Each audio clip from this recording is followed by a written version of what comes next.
1 जनवरी 1960 Calcutta, India. आत्म science लहर दे बेअंत प्रेमी ते सिख दुनिया दे अनेकां गुरमुख गुरसिख नाम अभ्यासी मैथों जरूर ये आस करते होणगे कि मैं उस महापुरख दे बारे विच कुछ दसां जिसने 13 जून 1959 वाले दिन कपूरथले पंजाब विच अपना 5 भूतक शरीर उसे तरह खुशी नाल त्याग दिता जिवें पुराने कपड़े नूं बेलोड़ा समझ के खुशी नाल असीं त्यागदे ने। इस महापुरख नूं आत्म मार्ग दा शौक लगा 55 साल दी उम्र विच, जदों ਉਹ रेलवे दी नौकरी तो रिटायर हो चुके सन। उस दा कारण यह सी कि आप दे शरीर नूं जोड़ां दी दर्द, रोमैटिज्म भाव गंठिया बहुत तंग करदा सी। इस तो पहले जीवन विच भावें उन्हां दा आचरण बहुत उच्चा सी, पर उन्हां नूं गुरमत दे मार्ग दी कोई खास समझ नहीं सी। हाँ, वो चंगे इखलाकी जीवन नूं ही सब तो उच्चा समझदे सन। इसलिए मैं उन्हां नूं जदों कदे गुरबाणी विचों कोई शब्द सुणाउंदा तां बड़े ध्यान नाल सुणदे, पर अखीर विच कह दिंदे मैनूं कुछ समझ नहीं आई। एक बार मैं उन्हां दे हत्थ विच गुरबाणी दा गुटका फड़ाया ते बेनती कीती, इसनूं पढ़ो। तां उन्हां ने 10-15 मिनट गुरबाणी पढ़न मगरों गुटका मैनूं वापस करदिआं आखिया, इस विच जो कुछ लिखिआ है वो मेरे लिए नहीं, क्योंकि मैनूं कुछ समझ नहीं आउंदी। मैं बड़ा हैरान हुंदा सां कि पंजाबी भाषा विच लिखी आम गुरबाणी दी इन्हां नूं समझ क्यों नहीं आउंदी। उन्हां दा सादा पवित्र ते निरछल जीवन वेख के मैं अरदास करदा सां कि वाहिगुरू सच्चे पातशाह उन्हां नूं गुरबाणी ते गुरमत दी समझ बख्शण ते अपना सिख बना लैण। ये अरदास मैनूं अपने दुनियावी पिता वास्ते बड़े सबर संतोख नाल कई साल करनी पई। अखीर मेरी अरदास वाहिगुरू जी ने आस उम्मीद तो भी किते वध पूरी कीती, जिहड़ी गल आत्म साइंस दे पाठक चंगी तरह जानदे ने। सरकारी नौकरी तो रिटायर होके सरदार जी ने जोड़ां दे दर्दां तो तंग आके वाहिगुरू दा दरवाजा सच्चे दिल नाल डाढे जोर नाल खड़काउणा शुरू कीता। क्रिश्चियन साइंस सोसाइटी लाहौर विखे सरदार जी पहलों पहल इस वास्ते जान लगे कि उस सोसाइटी दा दावा सी कि वाहिगुरू सारा कुछ ने, आले नाल ने। इस करके बीमारी, दुख, मौत, बदी कोई हस्ती नहीं रखदियां। वाहिगुरू जी अत्यंत चंगे ने ते चंगियाई तो बुराई पैदा हो ही नहीं सकती। इस वास्ते बदी जो वाहिगुरू तो उल्ट है असल विच कुछ भी नहीं। अज्ञानी मन विच जिहड़ा हर वेले वाहिगुरू जी नूं गैर हाज़र समझदा है, इहा ही बदी, पाप, दुख, बीमारी जां मौत दी शक्ल विच पैदा होके उसनूं डराउंदी है।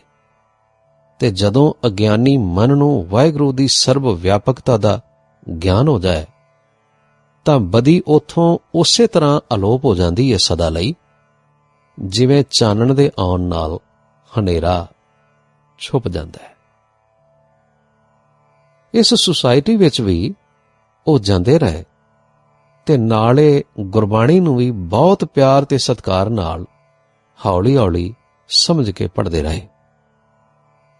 ਜਦੋਂ ਗੁਰਬਾਣੀ ਵਿੱਚ ਵੀ ਉਹਨਾਂ ਨੇ ਇਹ ਦਾਅਵਾ ਵੇਖਿਆ ਕਿ ਵਾਹਿਗੁਰੂ ਜੀ ਦਾ ਨਾਮ ਸਰੀਰ ਦੇ ਹਰ ਤਰ੍ਹਾਂ ਦੇ ਰੋਗਾਂ ਨੂੰ, ਮਨ ਦੇ ਹਰ ਤਰ੍ਹਾਂ ਦੇ ਰੋਗਾਂ ਨੂੰ ਦੂਰ ਕਰ ਦਿੰਦਾ ਹੈ ਤੇ ਵਾਹਿਗੁਰੂ ਦੀ ਸ਼ਰਨ ਵਿੱਚ ਆ ਕੇ ਤੱਤੀ ਵਾਹ ਵੀ ਨਹੀਂ ਲੱਗ ਸਕਦੀ, ਤਾਂ ਉਹਨਾਂ ਨੂੰ ਨਾਮ ਦੇ ਜ਼ਰੀਏ ਆਪਣੀਆਂ ਜੋੜਾਂ ਦੀ ਦਰਦ ਨੂੰ ਰਾਜ਼ੀ ਕਰਨ ਦਾ ਚਾਅ ਜਾਗਿਆ। ਕਿਉਂਕਿ ਬੜੇ ਅਮਲੀ ਜੀਵਨ ਵਾਲੇ ਤੇ ਬੜੇ ਦ੍ਰਿੜ ਵਿਸ਼ਵਾਸੀ ਸਨ। ਇਸ ਲਈ ਉਹਨਾਂ ਨੇ ਗੁਰਬਾਣੀ ਦੇ ਸਰਬ ਰੋਗ ਕਾ ਔਖਦ ਨਾਮ ਵਾਲੇ ਸਿਧਾਂਤ ਨੂੰ ਰੋਜ਼ਾਨਾ ਜੀਵਨ ਵਿੱਚ ਲਿਆ ਕੇ ਅਜ਼ਮਾਉਣਾ ਸ਼ੁਰੂ ਕਰ ਦਿੱਤਾ। ਉਹਨਾਂ ਨੇ ਵਾਹਿਗੁਰੂ ਦੀ ਹਜ਼ੂਰੀ ਵਿੱਚ ਪ੍ਰਣ ਕੀਤਾ ਕਿ ਸਰੀਰਕ ਤੇ ਮਾਨਸਿਕ ਸਭ ਰੋਗਾਂ ਨੂੰ ਵਾਹਿਗੁਰੂ ਜੀ ਦੇ ਨਾਮ ਤੇ ਆਤਮਿਕ ਸ਼ਕਤੀ ਨਾਲ ਰਾਜ਼ੀ ਕਰਨਾ। ਇਸ ਪ੍ਰਣ ਤੋਂ ਮਗਰੋਂ ਸਰਦਾਰ ਸਾਹਿਬ ਨੇ ਆਪਣਾ ਸਰੀਰ ਤਿਆਗਣ ਤੱਕ ਸੁਪਨੇ ਵਿੱਚ ਵੀ ਕਦੇ ਕੋਈ ਦਵਾਈ ਨਹੀਂ ਖਾਧੀ ਤੇ ਕਿਸੇ ਡਾਕਟਰ ਨਾਲ ਸਰੀਰ ਅਤੇ ਸਿਹਤ ਸੰਬੰਧੀ ਕੋਈ ਮਸ਼ਵਰਾ ਨਾ ਕੀਤਾ। ਨਾਮ ਅਤੇ ਵਾਹਿਗੁਰੂ ਦੀ ਆਤਮਿਕ ਸ਼ਕਤੀ ਦੇ ਜ਼ਰੀਏ ਸਰੀਰਕ ਤੇ ਮਨ ਦੇ ਰੋਗਾਂ ਨੂੰ ਦੂਰ ਕਰਨ ਲਈ ਸਰਦਾਰ ਸਾਹਿਬ ਨੂੰ ਆਪਣੇ ਮਨ ਦੇ ਪੁਰਾਣੇ ਨਿਸ਼ਚਿਆਂ ਨਾਲ ਬੜਾ ਘੋਰ ਯੁੱਧ ਕਰਨਾ ਪਿਆ। ਮਨ ਦੇ ਪੁਰਾਣੇ ਨਿਸ਼ਚੇ ਤਿਆਗਣੇ, ਗੁਰਮਤਿ ਦੇ ਸੱਚੇ ਤੇ ਵਿਗਿਆਨਕ ਨਿਸ਼ਚੇ ਧਾਰਨ ਕਰਨੇ ਤੇ ਉਹਨਾਂ ਨੂੰ ਰੋਜ਼ਾਨਾ ਜੀਵਨ ਵਿੱਚ ਵਰਤਣਾ। ਵਾਹਿਗੁਰੂ ਜੀ ਦੀ ਮਹਾਨ ਸ਼ਕਤੀ ਤੋਂ ਆਪਣੇ ਸਾਰੇ ਕਾਰਜ ਰਾਸ ਕਰਵਾਉਣ ਲਈ ਅਤ ਜ਼ਰੂਰੀ ਹੈ, ਪਰ ਇਸ ਤਰ੍ਹਾਂ ਕਰ ਸਕਣਾ ਇਹ ਕੋਈ ਮਾਮੂਲੀ ਕੰਮ ਨਹੀਂ ਸੀ। ਇਹ ਰਸਤਾ ਡਾਢਾ ਕਠਿਨ ਤੇ ਕੰਡਿਆਂ ਭਰਿਆ ਹੈ। ਜਦੋਂ ਸਰਦਾਰ ਜੀ ਨੇ ਇਹ ਫੈਸਲਾ ਕੀਤਾ ਕਿ ਕੇਵਲ ਨਾਮ ਤੇ ਗੁਰਮਤਿ ਨਾਲ ਹੀ ਸਰੀਰਕ ਰੋਗ ਦੂਰ ਕਰਨੇ ਨੇ, ਤਾਂ ਸਭ ਦਵਾਈਆਂ ਛੱਡ ਦਿੱਤੀਆਂ ਤੇ ਗੁਰਬਾਣੀ ਦੇ ਇਹਨਾਂ ਵਾਕਾਂ ਨੂੰ ਹਰ ਵੇਲੇ ਪਿਆਰ ਨਾਲ ਪੜ੍ਹਨਾ ਸ਼ੁਰੂ ਕੀਤਾ। ਸਿਮਰੋਂ ਸਿਮਰ ਸਿਮਰ ਸੁਖ ਪਾਵੋਂ, ਕਲ ਕਲੇਸ਼ ਤਨ ਮਾਹੇ ਮਿਟਾਵੋਂ। ਜਾਂ ਦੁਖ ਭੰਜਨ ਤੇਰਾ ਨਾਮ ਜੀ, ਦੁਖ ਭੰਜਨ ਤੇਰਾ ਨਾਮ। ਜਾਂ ਫਿਰ ਪੜ੍ਹਦੇ ਸਨ, ਅਵਰ ਉਪਾਵ ਸਭ ਤਿਆਗਿਆ, ਦਾਰੂ ਨਾਮ ਲਿਆ, ਤਾਪ ਪਾਪ ਸਭ ਮਿਟੇ ਰੋਗ, ਸੀਤਲ ਮਨ ਭਇਆ। ਗੁਰਪੂਰਾ ਆਰਾਧਿਆ, ਸਗਲਾ ਦੁਖ ਗਿਆ, ਰਾਖਣ ਹਾਰੈ ਰਾਖਿਆ ਆਪਣੀ ਕਰ ਮਾਇਆ। ਬਾਂਹ ਪਕੜ ਪ੍ਰਭ ਕਾਢਿਆ, ਕੀਨਾ ਅਪਨਾਇਆ, ਸਿਮਰ ਸਿਮਰ ਮਨ ਤਨ ਸੁਖੀ, ਨਾਨਕ ਨਿਰਭਇਆ। ਸ਼ੁਰੂ ਵਿੱਚ ਮੈਂ ਵੇਖਦਾ ਸਾਂ ਕਿ ਜਦੋਂ ਸਰਦਾਰ ਸਾਹਿਬ ਨੇ ਸਭ ਦਵਾਈਆਂ ਛੱਡੀਆਂ ਤਾਂ ਸਗੋਂ ਦਰਦਾਂ ਦੀ ਬਿਮਾਰੀ ਦਾ ਜ਼ੋਰ ਵੱਧ ਗਿਆ। ਉਹਨਾਂ ਨੂੰ ਮੰਜੇ ਤੋਂ ਉੱਠ ਕੇ ਗੁਸਲਖਾਨੇ ਤੱਕ ਜਾਣ ਵਿੱਚ ਵੀ ਅੱਧਾ ਘੰਟਾ ਲੱਗ ਜਾਂਦਾ ਸੀ। ਚੱਲਣ ਫਿਰਨ ਵਿੱਚ ਸਖਤ ਤਕਲੀਫ ਹੁੰਦੀ। ਉਹ ਤਕਲੀਫ ਨੂੰ ਵੇਖ ਕੇ ਹੱਸਦੇ ਤੇ ਆਖਦੇ, ਇਹ ਮਾਇਆ ਦਾ ਛਲ ਹੈ ਜਿਹੜਾ ਮੈਨੂੰ ਧੋਖਾ ਦੇਣ ਤੇ ਵਾਹਿਗੁਰੂ ਜੀ ਦੇ ਰਸਤੇ ਤੋਂ ਗੁੰਮਰਾਹ ਕਰਨ ਆਇਆ। ਮੈਨੂੰ ਵਾਹਿਗੁਰੂ ਜੀ ਦੀ ਸ਼ਕਤੀ ਦਾ ਤੇ ਉਸ ਦੇ ਨਾਮ ਦਾ ਆਸਰਾ ਹੈ। ਮਾਇਆ ਦਾ ਇਹ ਛਲ ਆਪੇ ਆਲੋਪ ਹੋ ਜਾਏਗਾ। ਅਸੀਂ ਬੜੇ ਹੈਰਾਨ ਹੁੰਦੇ ਸਾਂ ਇਹ ਗੱਲ ਵੇਖ ਕੇ ਕਿ ਥੋੜੀ ਦੇਰ ਬਾਅਦ ਦਰਦਾਂ ਬਗੈਰ ਕਿਸੇ ਦੁਨਿਆਵੀ ਦਵਾਈ ਦੇ ਜਾਂ ਹੋਰ ਕਿਸੇ ਤਰ੍ਹਾਂ ਕਰਨ ਦੇ ਬਿਲਕੁਲ ਠੀਕ ਹੋ ਗਈਆਂ ਤੇ ਸਰਦਾਰ ਜੀ ਕਿਸੇ ਨੌਜਵਾਨ ਦੀ ਤਰ੍ਹਾਂ ਬਿਲਕੁਲ ਨੌ ਬਰ ਨੌ ਹੋ ਗਏ। ਉਹ ਦੋਵਾਂ ਹੱਥਾਂ ਵਿੱਚ 2 ਬਾਲਟੀਆਂ ਪਾਣੀ ਦੀਆਂ ਭਰੀਆਂ ਹੋਈਆਂ ਫੜ ਕੇ ਪੌੜੀਆਂ ਚੜ੍ਹਦੇ ਤੇ ਉਤਰਦੇ ਤੇ ਆਪਣੇ ਲਾਹੌਰ ਵਾਲੇ ਮਕਾਨ ਵਿੱਚ ਲਾਏ ਫੁੱਲਾਂ ਨੂੰ ਆਪ ਪਾਣੀ ਦਿੰਦੇ ਹੁੰਦੇ ਸਨ। ਮੈਂ ਸਰਦਾਰ ਸਾਹਿਬ ਵਿੱਚ ਇਹ ਨਵੀਂ ਸ਼ਕਤੀ ਆਈ ਵੇਖ ਕੇ ਜਦੋਂ ਬਹੁਤ ਹੈਰਾਨ ਹੁੰਦਾ ਤਾਂ ਮੈਨੂੰ ਹੱਸ ਕੇ ਆਖਦੇ, ਜਿਸ ਨੂੰ ਨਾਮ ਦਾ ਆਧਾਰ ਹੋਵੇ ਨਾ, ਉਸ ਵਿੱਚ ਨਾਮੀ ਵਾਹਿਗੁਰੂ ਦੀ ਸ਼ਕਤੀ ਆ ਜਾਂਦੀ ਹੈ। ਉਹ ਸਦਾ ਚੜ੍ਹਦੀ ਜਵਾਨੀ ਦੀ ਉਮਰ ਵਾਲੀ ਸ਼ਕਤੀ ਰੱਖੇਗਾ, ਕਦੇ ਬੁੱਢਾ ਨਹੀਂ ਹੋਵੇਗਾ ਤੇ ਕਦੇ ਨਹੀਂ ਮਰੇਗਾ। ਸਰੀਰ ਜ਼ਰੂਰ ਤਿਆਗੇਗਾ ਪਰ ਆਪ ਨਹੀਂ ਮਰੇਗਾ, ਸਗੋਂ ਵਾਹਿਗੁਰੂ ਜੀ ਨਾਲ ਜਾ ਮਿਲੇਗਾ। ਦਰਦਾਂ ਤੋਂ ਬਿਨਾਂ ਦਵਾਈ ਦੇ ਰਾਜ਼ੀ ਹੋ ਜਾਣ ਨਾਲ ਸਰਦਾਰ ਸਾਹਿਬ ਦਾ ਵਾਹਿਗੁਰੂ ਜੀ ਦੀ ਸ਼ਕਤੀ ਉੱਤੇ ਨਿਸ਼ਚਾ ਹੋਰ ਵੀ ਵੱਧ ਗਿਆ। ਹੁਣ ਉਹਨਾਂ ਨੂੰ ਇਹ ਖਿਆਲ ਆਇਆ ਕਿ ਵਾਹਿਗੁਰੂ ਸਰਵ ਵਿਆਪਕ ਹੋਣ ਕਰਕੇ ਹਰ ਵੇਲੇ ਸਾਡੇ ਨਾਲ ਨੇ। ਸਾਡੇ ਅੰਦਰ ਵਾਹਿਗੁਰੂ ਜੀ ਹੀ ਨੇ ਤੇ ਇਹ ਸਾਰੀ ਜਗਤ ਦੀ ਰਚਨਾ ਸਭ ਆਤਮ ਪਸਾਰਾ ਹੈ, ਵਾਹਿਗੁਰੂ ਦਾ ਰੂਪ ਹੈ। ਸਭ ਜੀਵਾਂ ਜਨਤਾ ਵਿੱਚ ਵਾਹਿਗੁਰੂ ਦਾ ਨਿਵਾਸ ਹੈ। ਵਾਹਿਗੁਰੂ ਜੀ ਕਿਉਂਕਿ ਚੰਗੇ ਹੀ ਚੰਗੇ ਨੇ ਤੇ ਉਹਨਾਂ ਵਿੱਚ ਬਦੀ ਜਾਂ ਬੁਰਾਈ ਦੀ ਕੋਈ ਅੰਸ਼ ਨਹੀਂ। ਇਸ ਕਰਕੇ ਬਦੀ ਜਾਂ ਬੁਰਾਈ ਜੋ ਵਾਹਿਗੁਰੂ ਦੇ ਉਲਟ ਹੈ, ਉਸ ਆਦਮੀ ਦੇ ਮਨ ਵਿੱਚ ਨਿਵਾਸ ਕਰਦੀ ਹੈ ਜਿੱਥੇ ਵਾਹਿਗੁਰੂ ਦੀ ਯਾਦ ਨਹੀਂ ਹੁੰਦੀ। ਜਿਹੜਾ ਬੰਦਾ ਆਪਣੀ ਅਗਿਆਨਤਾ ਕਰਕੇ ਵਾਹਿਗੁਰੂ ਨੂੰ ਗੈਰ ਹਾਜ਼ਰ ਸਮਝਦਾ ਹੈ ਤੇ ਵਾਹਿਗੁਰੂ ਦੀ ਗੈਰ ਹਾਜ਼ਰੀ ਵਿੱਚ ਜਿਉਂਦਾ ਹੈ, ਉਸ ਨੂੰ ਪਾਪ, ਦੁੱਖ, ਬਿਮਾਰੀ ਤੇ ਮੌਤ ਇਹ ਨਜ਼ਰ ਆਉਂਦੇ ਨੇ ਤੇ ਤੰਗ ਕਰਦੇ ਨੇ। ਸਰਦਾਰ ਜੀ ਦੇ ਲਾਹੌਰ ਭਾਰਤ ਨਗਰ ਵਾਲੇ ਘਰ ਵਿੱਚ ਖਤਰਨਾਕ ਮੱਖੀਆਂ ਨੇ ਆਪਣੇ ਘਰ ਬਣਾਏ ਹੋਏ ਸਨ ਤੇ ਉਹ ਮੱਖੀਆਂ ਆਉਂਦੇ ਜਾਂਦੇ ਲੋਕਾਂ ਨੂੰ ਲੜਦੀਆਂ ਰਹਿੰਦੀਆਂ ਸਨ। ਨੌਕਰਾਂ ਨੇ ਕਈ ਵਾਰ ਮੱਖੀਆਂ ਦੀਆਂ ਖੱਖਰਾਂ ਨੂੰ ਢਾ ਦੇਣਾ ਜਾਂ ਜਲਾ ਦੇਣਾ, ਪਰ ਇਹ ਮੱਖੀਆਂ ਜਾਂ ਡੇਮੂ ਫਿਰ ਮਕਾਨ ਦੇ ਕਿਸੇ ਨਾ ਕਿਸੇ ਪਾਸੇ ਆਪਣੇ ਘਰ ਬਣਾ ਹੀ ਲੈਂਦੇ ਸਨ। ਸਰਦਾਰ ਜੀ ਨੂੰ ਜਦੋਂ ਇਸ ਗੱਲ ਦਾ ਪਤਾ ਲੱਗਾ ਤਾਂ ਉਹਨਾਂ ਨੇ ਸਭ ਨੌਕਰਾਂ ਤੇ ਪਰਿਵਾਰ ਦੇ ਬੰਦਿਆਂ ਨੂੰ ਬੁਲਾ ਕੇ ਕਿਹਾ, ਅੱਜ ਤੋਂ ਬਾਅਦ ਇਹਨਾਂ ਮੱਖੀਆਂ ਨੂੰ ਨਾ ਕਿਸੇ ਨੇ ਤੰਗ ਕਰਨਾ ਨਾ ਮਾਰਨਾ। ਆਖਣ ਲੱਗੇ, ਇਹ ਨਾ ਸਮਝੋ ਕਿ ਇਹ ਘਰ ਸਿਰਫ ਸਾਡੇ ਰਹਿਣ ਵਾਸਤੇ ਹੈ, ਸਗੋਂ ਇਸ ਘਰ ਵਿੱਚ ਵਾਹਿਗੁਰੂ ਦੇ ਹੋਰ ਜੀਵ ਵੀ ਰਹਿੰਦੇ ਨੇ ਜੋ ਇਸ ਨੂੰ ਸਾਡੇ ਵਾਂਗ ਆਪਣਾ ਘਰ ਸਮਝਦੇ ਨੇ। ਕੀੜੇ ਮਕੌੜੇ, ਕੀੜੀਆਂ, ਚਿੜੀਆਂ, ਕਬੂਤਰ, ਇਹ ਮੱਖੀਆਂ, ਇਹ ਸਭ ਇਸ ਘਰ ਨੂੰ ਆਪਣਾ ਘਰ ਸਮਝਦੇ ਨੇ। ਇਸ ਲਈ ਇਹ ਕਹਿਣਾ ਕਿ ਇਹ ਮਕਾਨ ਸਿਰਫ ਸਾਡਾ ਹੈ, ਇਹ ਗੱਲ ਠੀਕ ਨਹੀਂ। ਨੌਕਰਾਂ ਨੇ ਅੱਗੋਂ ਕਿਹਾ, ਸਰਦਾਰ ਸਾਹਿਬ, ਇਹ ਡੇਮੂ ਤੇ ਆਉਂਦੇ ਜਾਂਦੇ ਘਰ ਦੇ ਆਦਮੀਆਂ ਨੂੰ ਲੜਦੇ ਨੇ, ਇਸ ਕਰਕੇ ਅਸੀਂ ਇਹਨਾਂ ਨੂੰ ਮਾਰਦੇ ਹਾਂ। ਸਰਦਾਰ ਜੀ ਨੇ ਹੱਸ ਕੇ ਜਵਾਬ ਦਿੱਤਾ, ਜੇ ਤੁਸੀਂ ਇਹਨਾਂ ਨੂੰ ਮਾਰਨਾ ਛੱਡ ਦਿਓ ਤਾਂ ਇਹ ਤੁਹਾਡੇ ਨਾਲ ਲੜਨਾ ਛੱਡ ਦੇਣਗੇ। ਤੁਸੀਂ ਇਹ ਮੰਨੋ ਕਿ ਇਹ ਘਰ ਇਹਨਾਂ ਡੇਮੂਆਂ ਦਾ ਵੀ ਹੈ ਤੇ ਇਹ ਇਸ ਘਰ ਵਿੱਚ ਆਰਾਮ ਨਾਲ ਰਹਿ ਸਕਦੇ ਨੇ, ਫਿਰ ਡੇਮੂ ਤੁਹਾਨੂੰ ਨਹੀਂ ਲੜਨਗੇ। ਸਰਦਾਰ ਸਾਹਿਬ ਦੇ ਹੁਕਮ ਨਾਲ ਡੇਮੂਆਂ ਨੂੰ ਮਾਰਨਾ ਤੇ ਉਹਨਾਂ ਦੇ ਘਰਾਂ ਨੂੰ ਢਾਉਣਾ ਬੰਦ ਕਰ ਦਿੱਤਾ ਗਿਆ ਤੇ ਸਭ ਇਹ ਵੇਖ ਕੇ ਬੜੇ ਹੈਰਾਨ ਹੋਏ ਕਿ ਡੇਮੂਆਂ ਨੇ ਵੀ ਆਉਂਦੇ ਜਾਂਦੇ ਲੋਕਾਂ ਨੂੰ ਤੰਗ ਕਰਨਾ ਤੇ ਲੜਨਾ ਛੱਡ ਦਿੱਤਾ।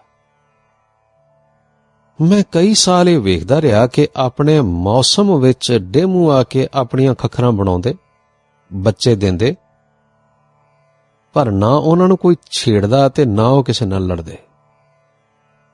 ਇਸੇ ਤਰ੍ਹਾਂ ਸਰਦਾਰ ਸਾਹਿਬ ਨੇ ਮੱਛਰਾਂ ਨਾਲ ਵੀ ਆਤਮਿਕ ਸਾਂਝ ਤੇ ਪਿਆਰ ਪਾਇਆ। ਗਰਮੀ ਦੇ ਮੌਸਮ ਵਿੱਚ ਹੋਰ ਸਾਰੇ ਪਰਿਵਾਰ ਦੇ ਮੈਂਬਰ ਮੱਛਰਾਂ ਤੋਂ ਡਰਦਿਆਂ ਹੋਇਆਂ ਜਾਲੀਆਂ ਲਗਾ ਕੇ ਕੋਠਿਆਂ ਤੇ ਸੌਂਦੇ ਸਨ, ਪਰ ਸਰਦਾਰ ਸਾਹਿਬ ਬਗੈਰ ਕਿਸੇ ਮੱਛਰਾਂ ਦੀ ਜਾਲੀ ਦੇ, ਬਿਨਾਂ ਆਪਣੇ ਉੱਤੇ ਚਾਦਰ ਲੈਣ ਤੋਂ ਗਰਮੀਆਂ ਵਿੱਚ ਵੀ ਲਾਹੌਰ ਵਾਲੇ ਮਕਾਨ ਉੱਤੇ ਸੌਂਦੇ, ਪਰ ਮੱਛਰ ਉਹਨਾਂ ਨੂੰ ਨਹੀਂ ਸਨ ਕੱਟਦੇ। ਮੱਛਰਾਂ ਦੇ ਤਜਰਬੇ ਵਿੱਚ ਉਹਨਾਂ ਨੂੰ ਪਹਿਲੋਂ ਪਹਿਲ ਕਾਮਯਾਬੀ ਨਾ ਹੋਈ। ਉਹ ਬਿਨਾਂ ਜਾਲੀ ਅਤੇ ਬਿਨਾਂ ਚਾਦਰ ਦੇ ਜਦ ਰਾਤ ਨੂੰ ਕੋਠੇ ਉੱਤੇ ਸੌਂਦੇ ਤਾਂ ਸਵੇਰ ਤੱਕ ਉਹਨਾਂ ਦੇ ਸਰੀਰ ਉੱਤੇ ਸੈਂਕੜੇ ਮੱਛਰਾਂ ਦੇ ਕੱਟਣ ਦੇ ਨਿਸ਼ਾਨ ਹੁੰਦੇ। ਪਰ ਉਹ ਹੱਸ ਕੇ ਆਖਦੇ, ਕਿਉਂਕਿ ਮੇਰੇ ਮਨ ਵਿੱਚ ਅਜੇ ਮੱਛਰਾਂ ਦੇ ਵਿਰੁੱਧ ਲੁਕੀ ਹੋਈ ਨਫ਼ਰਤ ਮੌਜੂਦ ਹੈ ਨਾ, ਜਿਵੇਂ ਜਿਵੇਂ ਮੈਂ ਇਹਨਾਂ ਵਿੱਚ ਵਾਹਿਗੁਰੂ ਨੂੰ ਵੇਖਣ ਦਾ ਅਭਿਆਸ ਪੱਕਾ ਕਰ ਲਵਾਂਗਾ, ਉਵੇਂ ਉਵੇਂ ਇਹਨਾਂ ਅੰਦਰ ਮੇਰੇ ਲਈ ਪਿਆਰ ਪੈਦਾ ਹੋ ਜਾਏਗਾ। ਸੱਚਮੁੱਚ ਕੁਝ ਸਮੇਂ ਮਗਰੋਂ ਮੱਛਰਾਂ ਨੇ ਸਰਦਾਰ ਸਾਹਿਬ ਨੂੰ ਕੱਟਣਾ ਬਿਲਕੁਲ ਛੱਡ ਦਿੱਤਾ। ਸਰਦਾਰ ਜੀ ਦਾ ਯਕੀਨ ਸੀ ਕਿ ਸ੍ਰੀ ਗੁਰੂ ਗ੍ਰੰਥ ਸਾਹਿਬ ਜੀ ਵਿੱਚ ਲਿਖੇ ਅਨੁਸਾਰ ਸਰੀਰ ਵਿੱਚ ਮਹਿਸੂਸ ਕਰਨ ਦੀ ਸ਼ਕਤੀ ਨਹੀਂ, ਮਹਿਸੂਸ ਕੇਵਲ ਸਾਡਾ ਮਨ ਕਰਦਾ ਹੈ। ਜਦੋਂ ਮਨ ਨੂੰ ਕਲੋਰੋਫਾਰਮ ਨਾਲ ਹਸਪਤਾਲਾਂ ਵਿੱਚ ਬੇਹੋਸ਼ ਕਰ ਦਈਏ ਤਾਂ ਸਰੀਰ ਮਿੱਟੀ ਵਾਂਗ ਮੁਰਦਾ ਹੋ ਜਾਂਦਾ ਹੈ। ਉਸ ਵੇਲੇ ਭਾਵੇਂ ਇਸ ਨੂੰ ਵੱਢੋ, ਕੱਟੋ, ਪਾੜੋ, ਇਹ ਦਰਦ ਨਹੀਂ ਮਹਿਸੂਸ ਕਰਦਾ।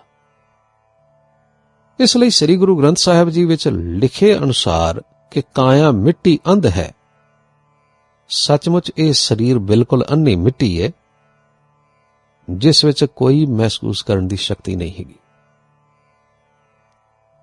ਇਸ ਸੱਚਾਈ ਨੂੰ ਸਰਦਾਰ ਸਾਹਿਬ ਸਦਾ ਅਜ਼ਮਾ ਕੇ ਵੇਖਦੇ ਤੇ ਸਾਰਿਆਂ ਨੂੰ ਦੱਸਦੇ। ਲਾਹੌਰ ਵਿੱਚ ਸਾਡੀ ਜ਼ਮੀਨ, ਖੂਹ ਤੇ ਬਾਗ ਸੀ। ਉਹ ਸ਼ਹਿਰੋਂ 3-4 ਮੀਲ ਦੇ ਫਾਸਲੇ ਤੇ ਸੀ। ਜਦੋਂ ਮੈਂ ਸਰਦਾਰ ਸਾਹਿਬ ਨਾਲ ਬਾਗ ਵਿੱਚ ਜਾਂਦਾ ਤਾਂ ਉੱਥੇ ਪੈਦਲ ਘੁੰਮਦੇ ਰਹਿਣ ਕਰਕੇ ਘਰ ਆ ਕੇ ਥਕਾਵਟ ਮਹਿਸੂਸ ਕਰਦਾ, ਪਰ ਸਰਦਾਰ ਸਾਹਿਬ ਘਰ ਆ ਕੇ ਵੀ ਬਿਲਕੁਲ ਆਰਾਮ ਨਹੀਂ ਸਨ ਕਰਦੇ। ਜਦੋਂ ਅਸੀਂ ਉਹਨਾਂ ਨੂੰ ਪੁੱਛਦੇ ਕਿ ਤੁਸੀਂ ਵੀ ਥੱਕ ਗਏ ਹੋਵੋਗੇ, ਥੋੜਾ ਆਰਾਮ ਕਰ ਲਵੋ, ਤਾਂ ਹੱਸ ਕੇ ਆਖਦੇ, ਆਰਾਮ ਕਰਨ ਦੀ ਲੋੜ ਕਿਸ ਨੂੰ ਹੈ? ਸਰੀਰ ਤੇ ਅੰਨੀ ਮਿੱਟੀ ਹੈ, ਕਦੇ ਥੱਕ ਨਹੀਂ ਸਕਦਾ। ਜਿਵੇਂ ਸਾਈਕਲ ਕਦੇ ਨਹੀਂ ਥੱਕਦਾ, ਉਸੇ ਤਰ੍ਹਾਂ ਮੇਰਾ ਸਰੀਰ ਬੇਜਾਨ ਹੋਣ ਕਰਕੇ ਕਦੇ ਨਹੀਂ ਥੱਕ ਸਕਦਾ ਤੇ ਮੇਰਾ ਮਨ ਵੀ ਕਦੇ ਨਹੀਂ ਥੱਕਦਾ, ਕਿਉਂਕਿ ਮੇਰਾ ਮਨ ਵਾਹਿਗੁਰੂ ਦੀ ਜੋਤ ਹੈ। ਵਾਹਿਗੁਰੂ ਜੀ ਸਾਰੀ ਜਗਤ ਰਚਨਾ ਨੂੰ ਦਿਨ ਰਾਤ ਚਲਾ ਰਹੇ ਨੇ, ਕਦੇ ਆਰਾਮ ਨਹੀਂ ਕਰਦੇ, ਪਰ ਕਦੇ ਨਹੀਂ ਥੱਕਦੇ। ਇਸ ਲਈ ਸਾਡਾ ਮਨ ਵਾਹਿਗੁਰੂ ਦੀ ਜੋਤ ਹੋਣ ਕਰਕੇ ਕਦੇ ਨਹੀਂ ਥੱਕ ਸਕਦਾ। ਉਹ 84 ਸਾਲ ਦੀ ਉਮਰ ਵਿੱਚ ਵੀ ਹਰ ਰੋਜ਼ 5-6 ਮੀਲ ਪੈਦਲ ਚੱਲਦੇ ਸਨ। ਸਰੀਰ ਤਿਆਗਣ ਤੋਂ 2 ਦਿਨ ਪਹਿਲਾਂ ਵੀ ਉਹ ਕਪੂਰਥਲੇ ਆਪਣੀਆਂ ਜ਼ਮੀਨਾਂ ਦੇਖਣ ਜੂਨ ਦੀ ਗਰਮੀ ਵਿੱਚ ਬਗੈਰ ਛਤਰੀ ਦੀ ਛਾਂ ਦੇ ਦੁਪਹਿਰ ਵੇਲੇ ਗਏ ਅਤੇ ਕਈ ਘੰਟਿਆਂ ਮਗਰੋਂ ਗਰਮੀ ਵਿੱਚ ਹੀ ਵਾਪਸ ਆਏ। ਸਰੀਰ ਬੇਜਾਨ ਅਤੇ ਅੰਨੀ ਮਿੱਟੀ ਹੋਣ ਕਰਕੇ ਮੇਜ਼ ਅਤੇ ਕੁਰਸੀ ਵਾਂਗ ਕਦੇ ਬਿਮਾਰ ਨਹੀਂ ਹੋ ਸਕਦਾ। ਇਸ ਮਹਾਨ ਸੱਚਾਈ ਨੂੰ ਸਰਦਾਰ ਸਾਹਿਬ ਨੇ ਬਹੁਤ ਵਾਰ ਸਾਬਤ ਕਰਕੇ ਆਪਣੇ ਸਤਸੰਗੀਆਂ ਨੂੰ ਵਿਖਾਇਆ। ਇੱਕ ਵਾਰ ਪਾਕਿਸਤਾਨ ਬਣਨ ਤੋਂ ਪਹਿਲਾਂ ਲਾਹੌਰ ਦੀ ਗੱਲ ਏ ਕਿ ਸਰਦਾਰ ਜੀ ਦੇ ਪੈਰ ਦੇ ਹੇਠਲੇ ਤੇ ਉਤਲੇ ਪਾਸੇ ਫੋੜੇ ਨਿਕਲ ਆਏ। ਦੋਸਤਾਂ, ਮਿੱਤਰਾਂ ਤੇ ਘਰ ਦੇ ਹੋਰ ਬੰਦਿਆਂ ਨੇ ਬਹੁਤ ਬੇਨਤੀ ਕੀਤੀ ਕਿ ਇਸ ਤਰ੍ਹਾਂ ਜ਼ਖਮੀ ਪੈਰ ਨਾਲ ਤੁਰਨਾ ਫਿਰਨਾ ਤੇ ਸਾਈਕਲ ਚਲਾਉਣਾ ਛੱਡ ਦਿਓ, ਘਰ ਵਿੱਚ ਕੁਝ ਦਿਨ ਆਰਾਮ ਕਰੋ ਤੇ ਕੋਈ ਦਵਾਈ ਲਾ ਲਵੋ। ਇੱਕ ਡਾਕਟਰ ਜੋ ਸਰਦਾਰ ਸਾਹਿਬ ਦਾ ਦੋਸਤ ਅਤੇ ਸਤਸੰਗੀ ਸੀ ਆਖਣ ਲੱਗਾ, ਜੇ ਤੁਸੀਂ ਇਸ ਤਰ੍ਹਾਂ ਬੇਪਰਵਾਹੀ ਕੀਤੀ ਨਾ ਤਾਂ ਜ਼ਖਮ ਮਿੱਟੀ ਪੈਣ ਨਾਲ ਖਰਾਬ ਹੋ ਜਾਣਗੇ ਤੇ ਤੁਹਾਡਾ ਪੈਰ ਕੱਟਣਾ ਪਏਗਾ।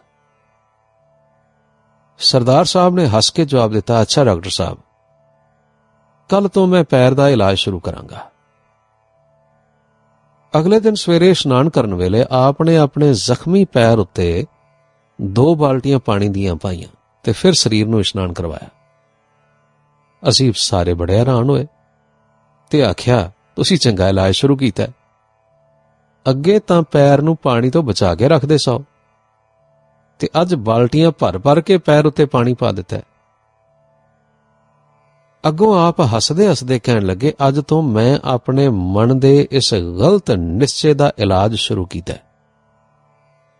ਜੋ ਅਜੇ ਵੀ ਤੁਹਾਡੀਆਂ ਗੱਲਾਂ ਸੁਣ ਕੇ ਕਦੇ-ਕਦੇ ਸਰੀਰ ਨੂੰ ਤੇ ਪੈਰਾਂ ਨੂੰ ਜਾਨਦਾਰ ਤੇ ਮਹਿਸੂਸ ਕਰਨ ਵਾਲੀ ਤੇ ਬਿਮਾਰ ਹੋ ਸਕਣ ਵਾਲੀ ਚੀਜ਼ ਸਮਝਦਾ ਹੈ। ਪੈਰ ਉੱਤੇ ਪਾਣੀ ਪਾਉਣ ਨਾਲ ਮੇਰਾ ਇਹ ਨਿਸ਼ਚਾ ਕਿ ਪੈਰ ਜਾਂ ਸਰੀਰ ਸਿਰਫ ਬੇਜਾਨ ਮਿੱਟੀ ਨੇ, ਇਹ ਪੱਕਾ ਹੋਵੇਗਾ ਤੇ ਪੈਰ ਛੇਤੀ ਰਾਜ਼ੀ ਹੋ ਜਾਏਗਾ। ਆਪ ਨੇ ਕੋਈ 1 ਮਹੀਨਾ ਪੈਰ ਉੱਤੇ ਸਵੇਰੇ ਪਾਣੀ ਦੀ ਬਾਲਟੀ ਪਾਉਣ ਦਾ ਕੰਮ ਜਾਰੀ ਰੱਖਿਆ।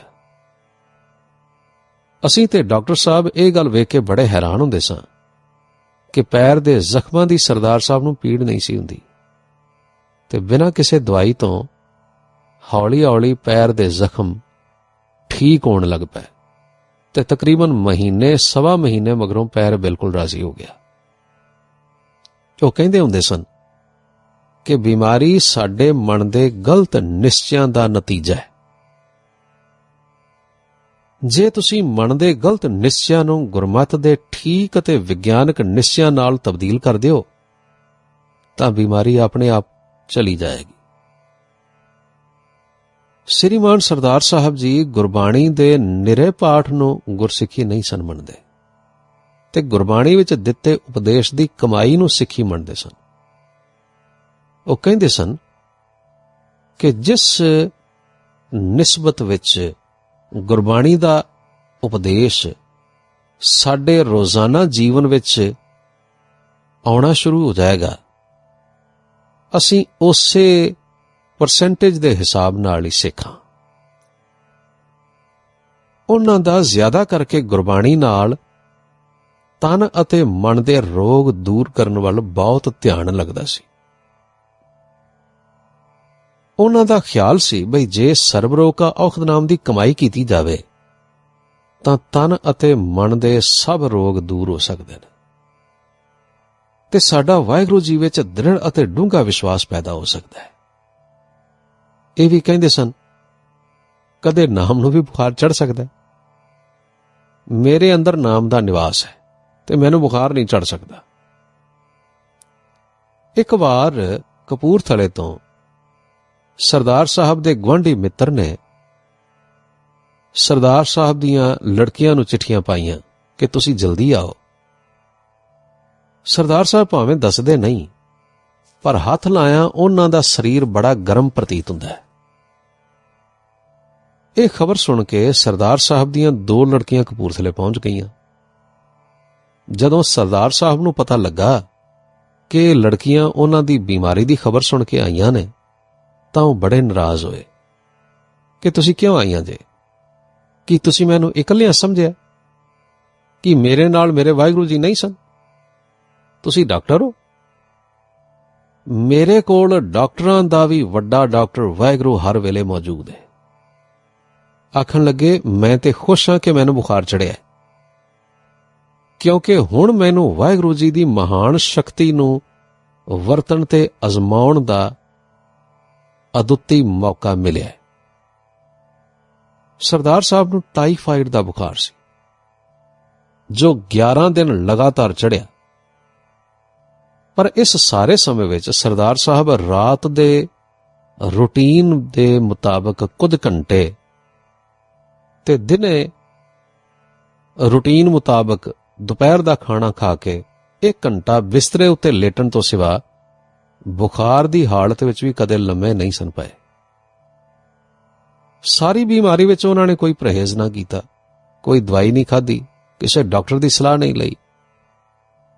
ਸਾਰਾ ਦਿਨ ਗੁਰਬਾਣੀ ਦੇ ਨੋਟ ਤੇ ਕ੍ਰਿਸਚੀਅਨ ਸਾਇੰਸ ਦੀਆਂ ਕਿਤਾਬਾਂ ਪੜ੍ਹ ਕੇ ਆਨੰਦ ਮਾਣਦੇ ਤੇ ਟਹਿਲਦੇ ਰਹਿੰਦੇ। 11 ਦਿਨਾਂ ਬਾਅਦ ਪਸੀਨਾ ਆ ਕੇ ਬੁਖਾਰ ਆਪ ਹੀ ਉਤਰ ਗਿਆ। ਉਹਨਾਂ ਨੇ ਲੜਕੀਆਂ ਨੂੰ ਪੁੱਛਿਆ ਕਿ ਤੁਹਾਨੂੰ ਕਿਸ ਨੇ ਲਿਖਿਆ ਸੀ ਕਿ ਮੈਂ ਬਿਮਾਰ ਹਾਂ ਤੇ ਤੁਸੀਂ ਆਓ? ਪਰ ਜਿਸ ਹਮਦਰਦ ਨੇ ਲੜਕੀਆਂ ਨੂੰ ਚਿੱਠੀ ਲਿਖੀ ਸੀ ਉਸਨੇ ਨਾਲ ਹੀ ਕਹਿ ਦਿੱਤਾ ਸੀ ਤੁਸੀਂ ਸਰਦਾਰ ਸਾਹਿਬ ਨੂੰ ਮੇਰੇ ਬਾਰੇ ਨਾ ਦੱਸਣਾ, ਨਹੀਂ ਤਾਂ ਉਹ ਮੇਰੇ ਨਾਲ ਬਹੁਤ ਨਾਰਾਜ਼ ਹੋਣਗੇ। ਇਸ ਕਰਕੇ ਲੜਕੀਆਂ ਕਿਸੇ ਦਾ ਨਾਮ ਨਾ ਦੱਸਦੀਆਂ ਤੇ ਸਰਦਾਰ ਜੀ ਰੋਜ਼ ਪੁੱਛਦੇ ਬਈ ਤੁਹਾਨੂੰ ਚਿੱਠੀ ਕਿਸ ਨੇ ਪਾਈ ਸੀ। ਅਖੀਰ ਜਿਸ ਹਮਦਰਦ ਪੰਡਤ ਨੇ ਚਿੱਠੀ ਪਾਈ ਸੀ ਉਸਨੇ ਆਪ ਹੀ ਸਰਦਾਰ ਸਾਹਿਬ ਤੋਂ ਮੁਆਫੀ ਮੰਗੀ ਕਿ ਮੈਂ ਨਹੀਂ ਸਾਂ ਜਾਣਦਾ ਕਿ ਤੁਸੀਂ ਮੇਰੇ ਚਿੱਠੀ ਲਿਖਣ ਤੋਂ ਇੰਨੇ ਨਾਰਾਜ਼ ਹੋਵੋਗੇ। ਆਪ ਨੇ ਪੰਡਤ ਜੀ ਨੂੰ ਹੱਸ ਕੇ ਆਖਿਆ ਕਿ ਪੰਡਤ ਜੀ, ਸ਼ਾਸਤਰਾਂ ਵਿੱਚ ਤੇ ਬ੍ਰਹਮ ਨੂੰ ਸਰਵ ਵਿਆਪਕ ਤੇ ਸਰਬ ਸ਼ਕਤੀਮਾਨ ਲਿਖਿਆ, ਫਿਰ ਤੁਸੀਂ ਮੈਨੂੰ ਇਕੱਲਿਆਂ ਸਮਝ ਕੇ ਮੇਰੀਆਂ ਲੜਕੀਆਂ ਨੂੰ ਬੁਲਾ ਕੇ ਇਹਨਾਂ ਨੂੰ ਕਿਉਂ ਤਕਲੀਫ ਦਿੱਤੀ? ਭਾਵ ਸਰਦਾਰ ਸਾਹਿਬ ਹਰ ਹਾਲ ਵਿੱਚ ਵਾਹਿਗੁਰੂ ਨੂੰ ਅੰਗ ਸੰਗ ਸਮਝਦੇ ਸਨ। ਸਰਦਾਰ ਸਾਹਿਬ ਜੀ ਨੂੰ ਉਹਨਾਂ ਦੀ ਜ਼ਿੰਦਗੀ ਦੇ ਆਖਰੀ 20 ਸਾਲਾਂ ਵਿੱਚ ਇੱਕੋ ਵਾਰੀ 1957 ਵਿੱਚ ਬੁਖਾਰ ਚੜ੍ਹਿਆ, ਜੋ ਉਹਨਾਂ ਨੇ ਨਾਮ ਦੀ ਸ਼ਕਤੀ ਨਾਲ ਰਾਜ਼ੀ ਕੀਤਾ। ਕਪੂਰਥਲੇ ਵਿੱਚ ਆਪ ਦੇ ਕੋਲ ਗਲੀ ਮੁਹੱਲੇ ਦੇ ਲੋਕ ਆਪਣੇ ਬਿਮਾਰ ਬੱਚਿਆਂ ਨੂੰ ਲੈ ਕੇ ਆਉਂਦੇ ਤੇ ਆਖਦੇ ਇਸ ਬੱਚੇ ਨੂੰ ਇਹ ਬਿਮਾਰੀ ਹੈ, ਤਾਂ ਸਰਦਾਰ ਸਾਹਿਬ ਬੱਚੇ ਦੇ ਸਿਰ ਤੇ ਹੱਥ ਫੇਰ ਕੇ ਪਿਆਰ ਨਾਲ ਅੱਗੋਂ ਕਹਿੰਦੇ, ਨਹੀਂ, ਇਸ ਬੱਚੇ ਵਿੱਚ ਸਿਵਾਏ ਵਾਹਿਗੁਰੂ ਦੇ ਹੋਰ ਕੁਝ ਨਹੀਂ। ਬਿਮਾਰੀ ਕੋਈ ਚੀਜ਼ ਨਹੀਂ, ਇਹ ਤਾਂ ਰਾਜ਼ੀ ਹੈ। ਮੁਹੱਲੇ ਦੇ ਬਹੁਤ ਸਾਰੇ ਬੱਚੇ ਇਸੇ ਤਰ੍ਹਾਂ ਰਾਜ਼ੀ ਹੋ ਜਾਂਦੇ। ਇੱਕ ਵਾਰ ਸਰਦਾਰ ਸਾਹਿਬ ਦੀ ਛੋਟੀ ਲੜਕੀ ਜੱਬਲਪੁਰ ਵਿਖੇ ਬੁਖਾਰ ਨਾਲ ਸਖਤ ਬਿਮਾਰ ਹੋ ਗਈ ਅਤੇ ਆਪ ਨੂੰ ਟੈਲੀਗ੍ਰਾਮ ਭੇਜ ਕੇ ਬੁਲਾਇਆ ਗਿਆ। ਸਰਦਾਰ ਸਾਹਿਬ ਜੱਬਲਪੁਰ ਪਹੁੰਚੇ ਤੇ ਜਾਂਦਿਆਂ ਸਾਰ ਆਪਣੀ ਲੜਕੀ ਨੂੰ ਕਹਿਣ ਲੱਗੇ, ਤੈਨੂੰ ਮੇਰੀ ਧੀ ਹੋ ਕੇ ਵੀ ਅਜੇ ਪਤਾ ਨਹੀਂ ਲੱਗਿਆ ਕਿ ਸਾਡੇ ਅੰਦਰ ਸਿਵਾਏ ਵਾਹਿਗੁਰੂ ਦੇ ਹੋਰ ਕੁਝ ਨਹੀਂ ਹੁੰਦਾ। ਜਿੱਥੇ ਕੇਵਲ ਵਾਹਿਗੁਰੂ ਹੀ ਹੋਵੇ ਉੱਥੇ ਵਾਹਿਗੁਰੂ ਦੇ ਉਲਟ ਬਿਮਾਰੀ ਕਿਵੇਂ ਰਹਿ ਸਕਦੀ ਹੈ। ਉਸ ਬੱਚੀ ਦਾ ਬੁਖਾਰ ਉਸੇ ਦਿਨ ਉਤਰ ਗਿਆ ਤੇ ਤੀਸਰੇ ਦਿਨ ਹੀ ਉਹ ਸਰਦਾਰ ਸਾਹਿਬ ਨਾਲ ਟ੍ਰੇਨ ਦਾ ਲੰਬਾ ਸਫ਼ਰ ਕਰਕੇ ਕਪੂਰਥਲੇ ਆ ਗਈ। ਸਰਦਾਰ ਸਾਹਿਬ ਦੀ ਮਹਾਨ ਸ਼ਖਸੀਅਤ ਦਾ ਪ੍ਰਭਾਵ ਹਰ ਬੰਦੇ ਉੱਤੇ ਪੈਂਦਾ। ਜਿਹੜਾ ਵੀ ਉਹਨਾਂ ਨੂੰ ਮਿਲਦਾ ਉਸ ਉੱਤੇ ਇਹ ਪ੍ਰਭਾਵ ਸਦਾ ਲਈ ਅਸਰ ਕਰ ਦਿੰਦਾ ਸੀ। ਉਹਨਾਂ ਨੂੰ ਆਤਮ ਸਾਇੰਸ ਲਹਿਰ ਦੇ ਪਾਠਕ ਦੂਰੋਂ ਵਿਦੇਸ਼ਾਂ ਤੋਂ ਵੀ ਮਿਲਣ ਲਈ ਉਚੇਚਾ ਆਉਂਦੇ ਸਨ। ਜਿਹੜਾ ਵੀ ਸਰਦਾਰ ਸਾਹਿਬ ਨਾਲ ਗੱਲਬਾਤ ਕਰਦਾ ਉਸ ਉੱਤੇ ਇੱਕ ਅਜੀਬ ਅਸਰ ਹੁੰਦਾ। ਇਹੋ ਜਿਹੇ ਸੈਂਕੜੇ ਗੁਰਸਿੱਖ ਭੈਣ ਭਰਾ ਨੇ ਜੋ ਦੁੱਖ ਤਕਲੀਫ ਪਰੇਸ਼ਾਨੀ ਵਿੱਚ ਸਰਦਾਰ ਸਾਹਿਬ ਕੋਲ ਆਏ ਤੇ ਉਹਨਾਂ ਦੀ ਚੜ੍ਹਦੀਆਂ ਕਲਾਂ ਦੇ ਬਚਨ ਸੁਣ ਕੇ ਸ਼ਾਂਤ, ਧੀਰਜਵਾਨ ਤੇ ਉਤਸ਼ਾਹ ਭਰਪੂਰ ਹੋ ਕੇ ਗਏ।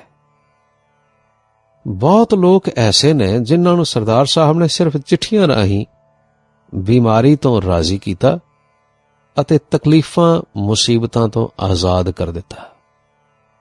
ਆਪ ਹਰ ਰੋਜ਼ ਇੱਕ ਨਿਯਤ ਸਮੇਂ ਉੱਤੇ ਕੁਝ ਸਮਾਂ ਬੈਠ ਕੇ ਬਿਮਾਰ, ਪਰੇਸ਼ਾਨ ਅਤੇ ਦੁਖੀ ਸਤਸੰਗੀਆਂ ਵਾਸਤੇ ਅਰਦਾਸ ਕਰਿਆ ਕਰਦੇ ਸਨ। ਮਾੜੇ ਲੋਕਾਂ ਉੱਤੇ ਵੀ ਆਪ ਦੀ ਪਵਿੱਤਰ ਤੇ ਨਿਰਭੈ ਸ਼ਖਸੀਅਤ ਦਾ ਬੜਾ ਪ੍ਰਭਾਵ ਪੈਂਦਾ ਸੀ। ਇੱਕ ਵਾਰ ਕਲਕੱਤੇ ਮੇਰੇ ਕੋਲ ਆਏ ਹੋਏ ਸਨ। ਸਾਡੇ ਨੌਕਰ ਨੇ ਸੋਨੇ ਦੇ ਕੁਝ ਜ਼ੇਵਰ ਚੁਰਾ ਲਏ। ਸਾਰਿਆਂ ਨੂੰ ਉਸ ਉੱਤੇ ਸ਼ੱਕ ਸੀ, ਪਰ ਉਹ ਬੜਾ ਪੱਕਾ ਨਿਕਲਿਆ, ਮੰਨਦਾ ਹੀ ਨਹੀਂ ਸੀ। ਅਸੀਂ ਉਸ ਨੂੰ ਬਥੇਰਾ ਡਰਾਇਆ, ਧਮਕਾਇਆ ਤੇ ਪੁਲਿਸ ਦਾ ਵੀ ਡਰਾਵਾ ਦਿੱਤਾ, ਪਰ ਉਹ ਬਿਲਕੁਲ ਨਾ ਮੰਨਿਆ। ਜਦੋਂ ਸਰਦਾਰ ਸਾਹਿਬ ਨੂੰ ਪਤਾ ਲੱਗਾ ਕਿ ਮਾਮਲਾ ਪੁਲਿਸ ਤੱਕ ਜਾ ਰਿਹਾ ਹੈ ਤਾਂ ਆਖਣ ਲੱਗੇ, ਤੁਸੀਂ ਇਸ ਤਰ੍ਹਾਂ ਕਰਨ ਤੋਂ ਪਹਿਲਾਂ ਇਹਨੂੰ ਮੇਰੇ ਕੋਲ ਲਿਆਓ। ਅਸੀਂ ਉਸ ਨੌਕਰ ਨੂੰ ਸਰਦਾਰ ਸਾਹਿਬ ਦੇ ਕਮਰੇ ਵਿੱਚ ਭੇਜਿਆ। ਆਪ ਉਸ ਨਾਲ ਕੋਈ ਅੱਧਾ ਘੰਟਾ ਗੱਲਾਂ ਬਾਤਾਂ ਕਰਦੇ ਰਹੇ।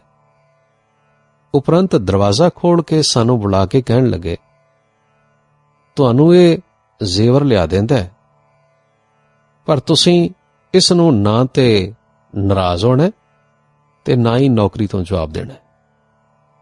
ਅਸੀਂ ਬੜੇ ਹੈਰਾਨ ਹੋਏ ਜਦੋਂ ਉਸ ਨੌਕਰ ਨੇ ਜ਼ੇਵਰ ਲਿਆ ਕੇ ਸਾਡੇ ਹਵਾਲੇ ਕਰ ਦਿੱਤੇ। ਉਹ ਨੌਕਰ ਸਾਡੇ ਪਾਸ ਬਾਅਦ ਵਿੱਚ ਕਿੰਨਾ ਚਿਰ ਨੌਕਰੀ ਕਰਦਾ ਰਿਹਾ। ਖਾਣ ਪੀਣ ਤੇ ਪਹਿਨਣ ਸੰਬੰਧੀ ਸਰਦਾਰ ਸਾਹਿਬ ਗੁਰੂ ਨਾਨਕ ਦੇ ਇਹਨਾਂ ਬਚਨਾਂ ਉੱਤੇ ਪੂਰਨ ਵਿਸ਼ਵਾਸ ਕਰਦੇ ਸਨ ਅਤੇ ਰੋਜ਼ਾਨਾ ਜੀਵਨ ਵਿੱਚ ਇਹਨਾਂ ਬਚਨਾਂ ਉੱਤੇ ਪੂਰਾ ਅਮਲ ਕਰਦੇ ਸਨ। ਬਾਬਾ, ਹੋਰ ਖਾਣਾ ਖੁਸ਼ੀ ਖੁਆਰ, ਜਿਤ ਖਾਧੈ ਤਨ ਪੀੜੀਐ, ਮਨ ਮੈਂ ਚੱਲੈ ਵਿਕਾਰ। ਤਕਰੀਬਨ 75 ਸਾਲ ਦੀ ਉਮਰ ਤੱਕ ਸਰਦਾਰ ਸਾਹਿਬ ਹਫ਼ਤੇ ਵਿੱਚ 1 ਜਾਂ 2 ਵਾਰ ਘਰ ਵਿੱਚ ਬਣਿਆ ਮਾਸ ਛਕਦੇ ਰਹੇ, ਪਰ ਉਸ ਤੋਂ ਬਾਅਦ ਉਹਨਾਂ ਨੇ ਮਾਸ ਖਾਣਾ ਛੱਡ ਦਿੱਤਾ। ਉਹਨਾਂ ਦੇ ਖਿਆਲ ਵਿੱਚ ਭਾਵੇਂ ਸਬਜ਼ੀਆਂ, ਫਲਾਂ, ਦਾਲਾਂ, ਚੌਲ ਤੇ ਪਾਣੀ ਵਿੱਚ ਵੀ ਜਾਨ ਹੈ, ਪਰ ਮਾਸ ਕੋਈ ਚੰਗੀ ਜਾਂ ਪਵਿੱਤਰ ਖੁਰਾਕ ਨਹੀਂ। ਇਸ ਕਰਕੇ ਜੀਵਨ ਦੇ ਆਖਰੀ 9 ਸਾਲਾਂ ਵਿੱਚ ਉਹਨਾਂ ਨੇ ਮਾਸ ਦੀ ਵਰਤੋਂ ਨਹੀਂ ਕੀਤੀ। ਸਰਦਾਰ ਸਾਹਿਬ ਆਮ ਖੁਰਾਕ, ਸਬਜ਼ੀ ਅਤੇ ਰੋਟੀ ਦੇ ਸ਼ੌਕੀਨ ਸਨ। ਦੁੱਧ ਤੇ ਫਲ ਘੱਟ ਵਰਤਦੇ ਸਨ, ਪਰ ਆਪ ਆਪਣੀ ਕਿਸੇ ਆਦਤ ਤੋਂ ਮਜਬੂਰ ਨਹੀਂ ਸਨ। ਸਾਲ ਵਿੱਚ 8-9 ਮਹੀਨੇ ਪਹਿਲੋਂ ਆਪਣੇ ਲਾਹੌਰ ਵਾਲੇ ਤੇ ਬਾਅਦ ਵਿੱਚ ਆਪਣੇ ਕਪੂਰਥਲੇ ਵਾਲੇ ਮਕਾਨ ਵਿੱਚ ਹੀ ਰਹਿੰਦੇ ਸਨ ਤੇ 2-3 ਮਹੀਨੇ ਹਰ ਸਾਲ ਆਪਣੇ ਬੱਚਿਆਂ ਨੂੰ ਮਿਲਣ ਲਈ ਚਲੇ ਜਾਂਦੇ ਸਨ। ਉਹ ਜਿੱਥੇ ਵੀ ਜਾਂਦੇ ਉੱਥੇ ਖਾਣੇ ਦਾ ਜਿਹੜਾ ਵੀ ਤਰੀਕਾ ਜਾਂ ਸਮਾਂ ਨੀਅਤ ਹੋਵੇ ਉਸ ਅਨੁਸਾਰ ਹੀ ਪ੍ਰੋਗਰਾਮ ਬਣਾ ਲੈਂਦੇ। ਉਹਨਾਂ ਨੂੰ ਬਹੁਤ ਖੁਸ਼ੀ ਹੁੰਦੀ ਸੀ ਇਹ ਗੱਲ ਜਾਣ ਕੇ ਕਿ ਜਿੱਥੇ ਉਹ ਗਏ ਨੇ ਉਸ ਘਰ ਦੇ ਰੋਜ਼ਾਨਾ ਪ੍ਰੋਗਰਾਮ ਵਿੱਚ ਉਹਨਾਂ ਦੇ ਜਾਣ ਕਰਕੇ ਕੋਈ ਤਕਲੀਫ ਨਹੀਂ ਹੋਈ। ਉਹਨਾਂ ਨੂੰ ਕਪੂਰਥਲੇ ਸਵੇਰੇ 10 ਵਜੇ ਤੇ ਰਾਤੀ 8 ਵਜੇ ਖਾਣਾ ਖਾਣ ਦੀ ਆਦਤ ਸੀ, ਪਰ ਕਲਕੱਤੇ ਆ ਕੇ ਉਹ ਘਰ ਵਾਲਿਆਂ ਨਾਲ ਜ਼ੋਰ ਦੇ ਕੇ ਵੀ ਲੰਚ ਦੁਪਹਿਰੇ 1:30 ਵਜੇ ਤੇ ਰਾਤ ਦਾ ਖਾਣਾ 9:30 ਵਜੇ ਖਾਂਦੇ। ਉਹ ਹਮੇਸ਼ਾ ਇੱਕ ਤਕੜੇ ਜਵਾਨ ਆਦਮੀ ਜਿੰਨਾ ਖਾਣਾ ਖਾਂਦੇ ਸਨ ਤੇ ਜਵਾਨਾਂ ਤੋਂ ਵੀ ਵੱਧ ਆਸਾਨੀ ਨਾਲ ਖਾਣੇ ਨੂੰ ਹਜ਼ਮ ਕਰ ਲੈਂਦੇ ਸਨ। ਖਾਣਾ ਖਾਣ ਅਤੇ ਹਜ਼ਮ ਕਰਨ ਸੰਬੰਧੀ ਉਹਨਾਂ ਦਾ ਇੱਕ ਅਜੀਬ ਨਿਸ਼ਚਾ ਸੀ। ਆਪ ਦੇ ਯਕੀਨ ਅਨੁਸਾਰ ਖਾਣੇ ਨੂੰ ਮਿਹਦੇ ਵਿੱਚ ਅਸੀਂ ਹਜ਼ਮ ਨਹੀਂ ਕਰਦੇ। ਹਜ਼ਮ ਕਰਨ ਵਾਲੀ ਵਾਹਿਗੁਰੂ ਦੀ ਬੇਅੰਤ ਸ਼ਕਤੀ ਹੁੰਦੀ ਹੈ। ਆਦਮੀ ਕੋਈ ਵੀ ਖਾਣਾ ਹਜ਼ਮ ਕਰਨਾ ਨਹੀਂ ਜਾਣਦਾ। ਹਰ ਆਦਮੀ ਸਿਰਫ ਖਾਣਾ ਹੀ ਜਾਣਦਾ ਹੈ। ਖਾਣ ਮਗਰੋਂ ਖਾਣੇ ਨੂੰ ਹਜ਼ਮ ਕਰਨ ਦੀ ਸ਼ਕਤੀ ਵਾਹਿਗੁਰੂ ਦੀ ਮਹਾਨ ਸ਼ਕਤੀ ਕਾਰਜ ਕਰਦੀ ਹੈ। ਇਸ ਨਿਸ਼ਚੇ ਅਨੁਸਾਰ ਜੋ ਕੁਝ ਵੀ ਤਿਆਰ ਹੋ ਕੇ ਖਾਣੇ ਦੀ ਮੇਜ਼ ਤੇ ਆ ਜਾਂਦਾ, ਸਰਦਾਰ ਸਾਹਿਬ ਉਸ ਨੂੰ ਵਾਹਿਗੁਰੂ ਜੀ ਤੋਂ ਆਇਆ ਜਾਣ ਕੇ ਜਿਤਨਾ ਦਿਲ ਕਰਦਾ ਸਵਾਦ ਲੈ ਲੈ ਕੇ ਖਾਂਦੇ। ਆਪ ਖਾਣੇ ਦੇ ਵਕਤ ਆਮ ਤੌਰ ਤੇ ਇਹ ਸ਼ਬਦ ਪੜ੍ਹਦੇ ਸਨ ਤੇ ਸਾਨੂੰ ਸੁਣਾਉਂਦੇ ਸਨ। ਆਪੇ ਧਰਤੀ, ਆਪੇ ਹੈ ਰਾਹਕ, ਆਪ ਜਮਾਏ ਪੀਸਾਵੈ, ਆਪ ਪਕਾਵੈ, ਆਪ ਭਾਂਡੇ ਦੇ ਪਰੋਸੈ, ਆਪੇ ਹੀ ਬਹਿ ਖਾਵੈ। ਆਪ ਦਾ ਇਹ ਵੀ ਨਿਸ਼ਚਾ ਸੀ ਕਿ ਸੱਚਖੰਡ ਤੋਂ ਖਾਣਾ ਨਾਮ ਅਭਿਆਸੀ ਲਈ ਆਉਂਦਾ ਹੈ ਤੇ ਉਸ ਵਿੱਚ ਸਦਾ ਹੀ ਇੱਕੋ ਜਿਹਾ ਇਲਾਹੀ ਸਵਾਦ ਹੁੰਦਾ ਹੈ। ਉਹ ਕਹਿੰਦੇ ਸਨ ਕਿ ਭਾਵੇਂ ਇੱਕ ਦਾਲ ਨਾਲ ਖਾਣਾ ਹੋਵੇ ਤੇ ਭਾਵੇਂ 36 ਪ੍ਰਕਾਰ ਦੇ ਭੋਜਨ ਹੋਣ, ਨਾਮ ਅਭਿਆਸੀ ਨੂੰ ਇਹਨਾਂ ਸਭ ਵਿੱਚੋਂ ਇੱਕੋ ਜਿਹਾ ਅੰਮ੍ਰਿਤ ਵਾਲਾ ਸਵਾਦ ਆਉਂਦਾ ਹੈ ਤੇ ਐਸਾ ਖਾਣਾ ਹੀ ਗੁਣਕਾਰੀ ਹੁੰਦਾ ਹੈ। ਉਹਨਾਂ ਦਾ ਖਾਣੇ ਸੰਬੰਧੀ ਇੱਕ ਹੋਰ ਵੀ ਨਿਸ਼ਚਾ ਸੀ ਕਿ ਤਨ ਅਤੇ ਮਨ ਦੀਆਂ ਸਭ ਸ਼ਕਤੀਆਂ ਨਾਮ ਜਪਣ ਵਾਲੇ ਗੁਰਮੁਖ ਨੂੰ ਆਪਣੇ ਖਾਣੇ ਵਿੱਚੋਂ ਨਹੀਂ, ਸਗੋਂ ਆਪਣੇ ਅੰਦਰੋਂ ਵਾਹਿਗੁਰੂ ਜੀ ਵਿੱਚੋਂ ਸਿੱਧੀਆਂ ਮਿਲਦੀਆਂ ਨੇ। ਇਸ ਲਈ ਉਹ ਖਾਣੇ ਦੇ ਬਾਰੇ ਵਿੱਚ ਕਦੇ ਵੀ ਕਿਸੇ ਕਿਸਮ ਦਾ ਪਰਹੇਜ਼ ਨਹੀਂ ਸਨ ਕਰਦੇ। ਇਨਸਾਨੀ ਨਿਸ਼ਚੇ ਅਨੁਸਾਰ ਸਭ ਗਰਮ ਸਰਦ ਵਾਈਬਾਦੀ ਖਾਣਿਆਂ ਨੂੰ ਸਤਨਾਮ ਸ੍ਰੀ ਵਾਹਿਗੁਰੂ ਜੀ ਆ ਕੇ ਬਿਨਾਂ ਕਿਸੇ ਭੈ ਜਾਂ ਭਰਮ ਦੇ ਖਾ ਜਾਂਦੇ ਸਨ। ਆਪ ਆਪਣਾ ਖਾਣਾ ਕਿਸੇ ਤਨ ਜਾਂ ਮਨ ਦੀ ਸ਼ਕਤੀ ਪ੍ਰਾਪਤ ਕਰਨ ਵਾਸਤੇ ਨਹੀਂ ਸਨ ਖਾਂਦੇ, ਸਗੋਂ ਇਲਾਹੀ ਸਵਾਦ ਮਾਣਨ ਵਾਸਤੇ, ਵਾਹਿਗੁਰੂ ਦਾ ਸ਼ੁਕਰ ਕਰਨ ਵਾਸਤੇ ਖਾਂਦੇ ਸਨ। ਸਰਦਾਰ ਸਾਹਿਬ ਦੀ ਸਰੀਰਕ ਸਿਹਤ ਨੌਕਰੀ ਤੋਂ ਰਿਟਾਇਰ ਹੋਣ ਤੱਕ ਬਹੁਤ ਖਰਾਬ ਰਹਿੰਦੀ ਸੀ। ਉਹਨਾਂ ਨੂੰ ਜਵਾਨੀ ਵੇਲੇ ਪੇਟ ਦਰਦ ਅਤੇ ਮਰੋੜਾਂ ਦੀ ਸ਼ਿਕਾਇਤ ਕਈ ਸਾਲ ਤੱਕ ਰਹੀ। ਫਿਰ ਆਪ ਨੂੰ ਬਵਾਸੀਰ ਤੇ ਜੋੜਾਂ ਦੀ ਦਰਦ ਦੀ ਬਿਮਾਰੀ ਤੇ ਹਮੇਸ਼ਾ ਹੀ ਬਹੁਤ ਤੰਗ ਕਰਦੀ ਸੀ। ਉਹਨਾਂ ਦਾ ਸਰੀਰ ਹਮੇਸ਼ਾ ਬਹੁਤ ਕਮਜ਼ੋਰ ਤੇ ਪਤਲਾ ਹੁੰਦਾ ਸੀ। ਨੌਕਰੀ ਤੋਂ ਰਿਟਾਇਰ ਹੋ ਕੇ ਸਰਦਾਰ ਸਾਹਿਬ ਦੇ ਵਾਹਿਗੁਰੂ ਜੀ ਦੀ ਸ਼ਰਨ ਆਉਣ ਦਾ ਵੱਡਾ ਕਾਰਨ ਇਹ ਸੀ ਕਿ ਆਪ ਸਰੀਰਕ ਅਰੋਗਤਾ ਤੋਂ, ਇਨਸਾਨੀ ਇਲਾਜ ਤੋਂ ਬਹੁਤ ਤੰਗ ਆਏ ਹੋਏ ਸਨ। ਸ੍ਰੀ ਗੁਰੂ ਗ੍ਰੰਥ ਸਾਹਿਬ ਜੀ ਦਾ ਇਹ ਦਾਅਵਾ ਕਿ ਸਰਬ ਰੋਗ ਕਾ ਔਖਦ ਨਾਮ ਸਰਦਾਰ ਸਾਹਿਬ ਵਾਸਤੇ ਪਹਿਲੋਂ ਪਹਿਲ ਬੜਾ ਅਜੀਬ ਅਤੇ ਨਿਰਾਲਾ ਦਾਅਵਾ ਸੀ। ਆਪ ਇਸ ਦਾਅਵੇ ਦੀ ਪੂਰੀ ਲਗਾਤਾਰ ਅਤੇ ਖਾਸ ਦਿਲਚਸਪੀ ਨਾਲ ਖੋਜ ਕਰਨੀ ਚਾਹੁੰਦੇ ਸਨ ਤੇ ਇਸ ਅੰਦਰ ਲੁਕੀ ਵਿਗਿਆਨਕ ਸੱਚਾਈ ਨੂੰ ਹਾਸਲ ਕਰਨਾ ਚਾਹੁੰਦੇ ਸਨ।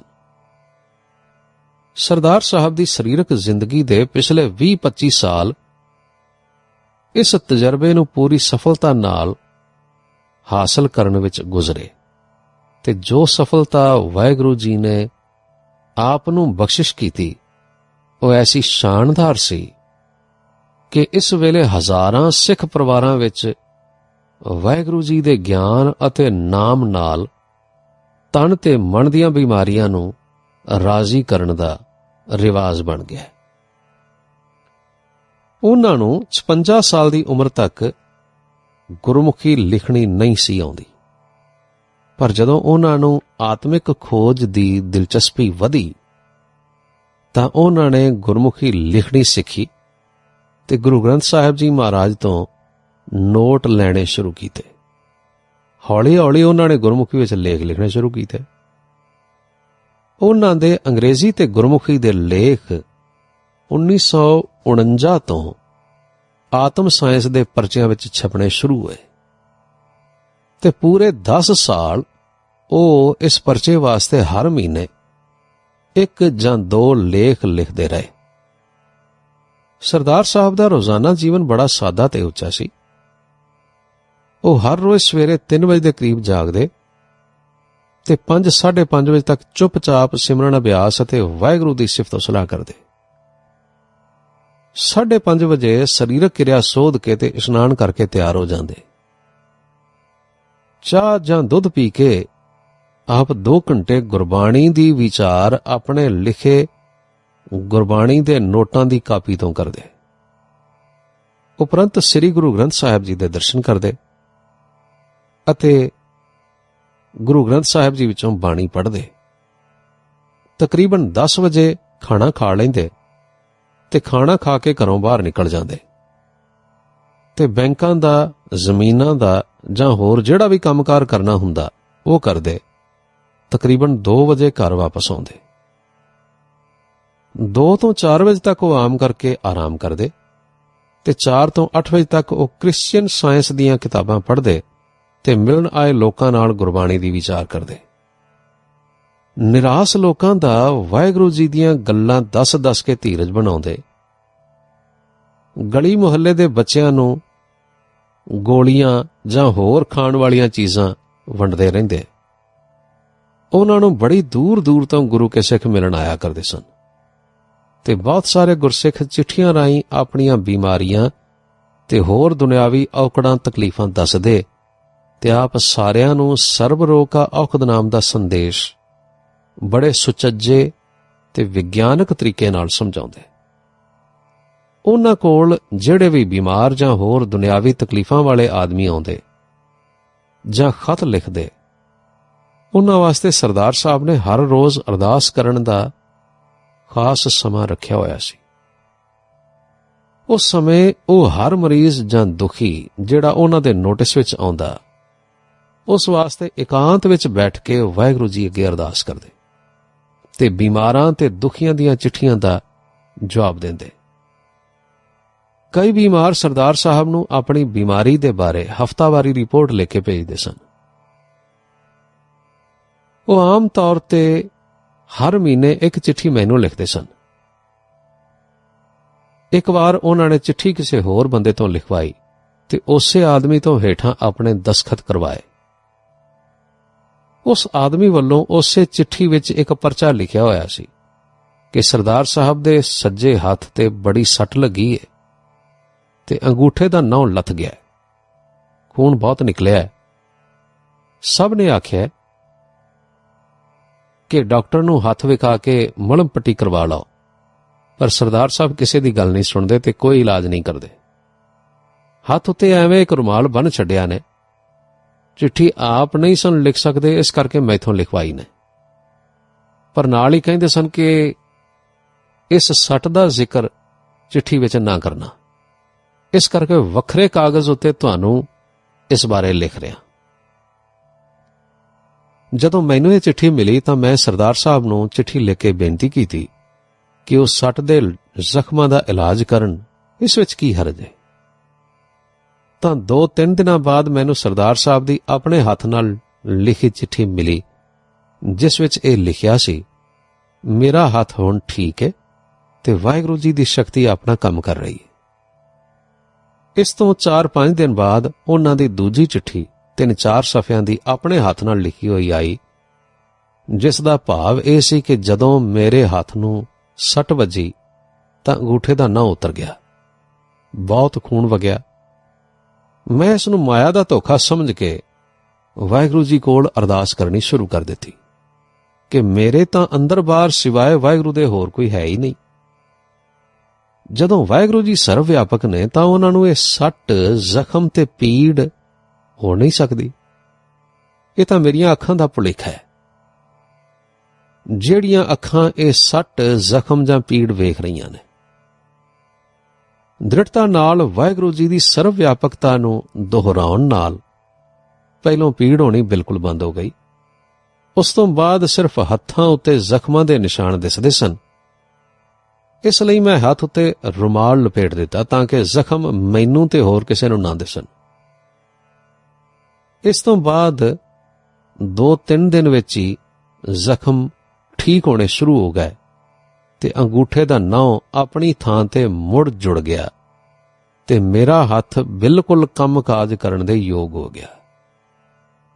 ਸਰਦਾਰ ਸਾਹਿਬ ਆਖਦੇ ਹੁੰਦੇ ਸਨ ਕਿ ਜੇਕਰ ਗੁਰਸਿੱਖ ਗੁਰਮਤਿ ਨੂੰ ਸਮਝ ਕੇ ਸਾਰਾ ਜੀਵਨ ਨਾਮ ਸਿਮਰਨ ਵਾਲਾ ਗੁਜ਼ਾਰੇ ਤਾਂ ਉਸ ਦੇ ਜੀਵਨ ਵਿੱਚ ਪਾਪ, ਦੁੱਖ, ਬਿਮਾਰੀ ਤੇ ਮੌਤ ਰਹਿ ਨਹੀਂ ਸਕਦੇ। ਉਸ ਅੰਦਰ ਬੁਢਾਪੇ ਵਿੱਚ ਵੀ ਨੌਜਵਾਨ ਵਾਲੀ ਸ਼ਕਤੀ ਕਾਇਮ ਰਹਿ ਸਕਦੀ ਹੈ। ਸਰਦਾਰ ਸਾਹਿਬ ਦੇ ਨਿਸ਼ਚੇ ਅਨੁਸਾਰ ਨਾਮ ਅਭਿਆਸੀ ਗੁਰਸਿੱਖ ਨੂੰ ਨਾਮ ਦੀ ਸ਼ਕਤੀ ਦੇ ਆਸਰੇ ਜਦੋਂ ਉਸ ਦਾ ਅੰਤ ਆਵੇ, ਆਪਣੀ ਮਰਜ਼ੀ ਨਾਲ ਬਿਨਾਂ ਤਕਲੀਫ ਦੇ ਆਪਣਾ ਸਰੀਰ ਤਿਆਗਣਾ ਸੰਭਵ ਹੈ। ਇਸੇ ਨਿਸ਼ਚੇ ਤੇ ਕਾਇਮ ਰਹਿੰਦਿਆਂ ਸਰਦਾਰ ਸਾਹਿਬ ਨੇ 13 ਜੂਨ 1959 ਨੂੰ ਕਪੂਰਥਲੇ ਵਿਖੇ ਬਗੈਰ ਕਿਸੇ ਬਿਮਾਰੀ ਦੇ ਅੰਮ੍ਰਿਤ ਵੇਲੇ 4 ਤੋਂ 6 ਵਜੇ ਤੱਕ ਸਮਾਧੀ ਲਾਈ, ਨਾਮ ਜਪਿਆ, ਗੁਰਬਾਣੀ ਦਾ ਪਾਠ ਕੀਤਾ ਤੇ ਠੀਕ 7 ਵਜੇ ਆਪਣਾ 5 ਭੂਤਕ ਸਰੀਰ ਖੁਸ਼ੀ-ਖੁਸ਼ੀ ਤਿਆਗ ਦਿੱਤਾ। ਧੰਨ ਧੰਨ ਧਨ ਜਨ ਆਇਆ, ਜਿਸ ਪ੍ਰਸਾਦ ਸਭ ਜਗਤ ਤਰਾਇਆ। ਜਨ ਆਵਣ ਕਾ ਇਹ ਸੁਆਓ, ਜਨ ਕੈ ਸੰਗ ਚਿਤ ਆਵੈ ਨਾਉ। ਆਪ ਮੁਕਤ ਕਰੈ ਸੰਸਾਰ, ਨਾਨਕ ਤਿਸ ਜਨ ਕਉ ਸਦਾ ਨਮਸਕਾਰ।